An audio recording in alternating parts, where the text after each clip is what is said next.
Welcome to Nila's life style. இன்னைக்கு நம்ம பார்க்க போற ரெசிபி வெஜிடபிள்ஸ் வச்சு மசாலா சப்பாத்தி எப்படி பண்றதுன்னு தான் நம்ம இன்னைக்கு பார்க்க போறோம்.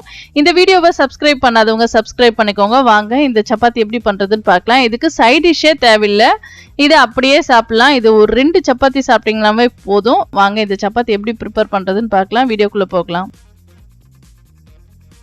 இப்போ நான் ஒரு பவுல் எடுத்துக்கிட்டேன். அதில் 1/2 கிலோ அளவுக்கு நான் கோதுமை மாவு எடுத்துக்கிட்டேன்.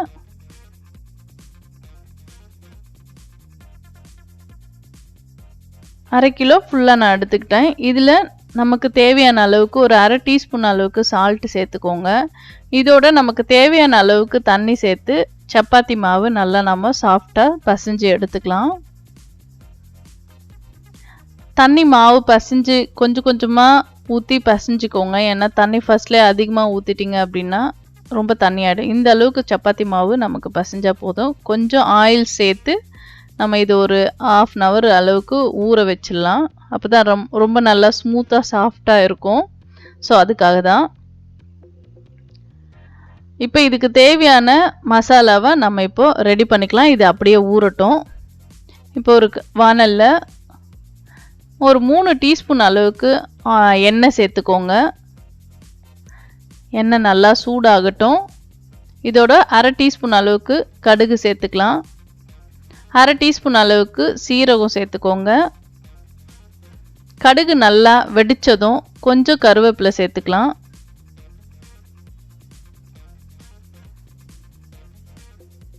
இதோட ஒரு வெங்காயம் இந்த மாதிரி பொடியாக நறுக்கி சேர்த்துக்கோங்க.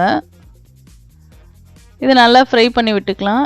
இந்த வெங்காயம் வதங்கிறதுக்காக நம்ம ஒரு 1/4 டீஸ்பூன் அளவுக்கு மஞ்சள் பொடி ஆட் பண்ணிக்கலாம். இதோட கொஞ்சம் ஒரு 1/4 டீஸ்பூன் அளவுக்கு உப்பு சேர்த்துக்கோங்க. சேர்த்து எல்லாத்தையும் நல்லா ஃப்ரை பண்ணிக்கலாம்.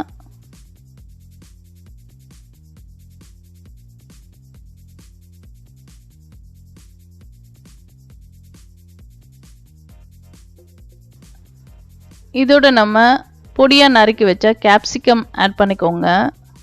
இதோட பீன்ஸும் கொஞ்சம் உங்ககிட்ட என்னெல்லாம் காய்கறி இருக்கோ எல்லாத்துலேயும் கொஞ்சம் கொஞ்சம் ஆட் பண்ணிக்கோங்க. நான் என்கிட்ட கேப்சிகம், பீன்ஸு, நெக்ஸ்ட்டு கேரட் சேர்த்துக்கிறேன். கொஞ்சம் போல் முட்டைக்கோஸ் சேர்த்துக்கோங்க. இது எல்லாத்தையும் சேர்த்து நல்லா மிக்ஸ் பண்ணி விட்டுக்கோங்க. இப்போது நான் சும்மா 2 சப்பாத்தி மட்டும்தான் போட போகிறேன். ஸோ அதெல்லாம் நான் கம்மி அளவில் போட்டிருக்கேன். உங்களுக்கு எத்தனை பேருக்கு பண்ணணுமோ அதுக்கு தகுந்த மாதிரி நீங்கள் காய்கறிகளை சேர்த்துக்கோங்க.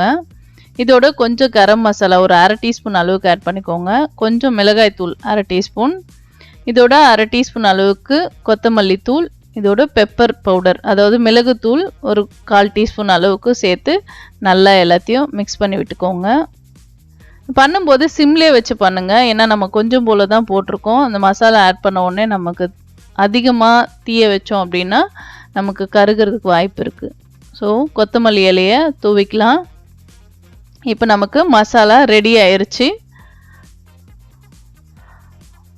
பவுடர்லாம் போட்டதுக்கப்புறம் நம்ம கொஞ்சம் நேரம் ஃப்ரை பண்ணி விட்டாலே போதும். இப்போ நம்ம ஸ்டஃபிங்காக சப்பாத்தி மாவு எடுத்துக்கலாம். நல்லா ஊறி இருக்குது, ஸ்மூத்தாக இருக்குது பாருங்கள். இப்போ ஒரு உருண்டை எடுத்துக்கலாம். நல்லா டஸ்ட் பண்ணிவிட்டு நல்லா தேய்ச்சி எடுத்துக்கோங்க.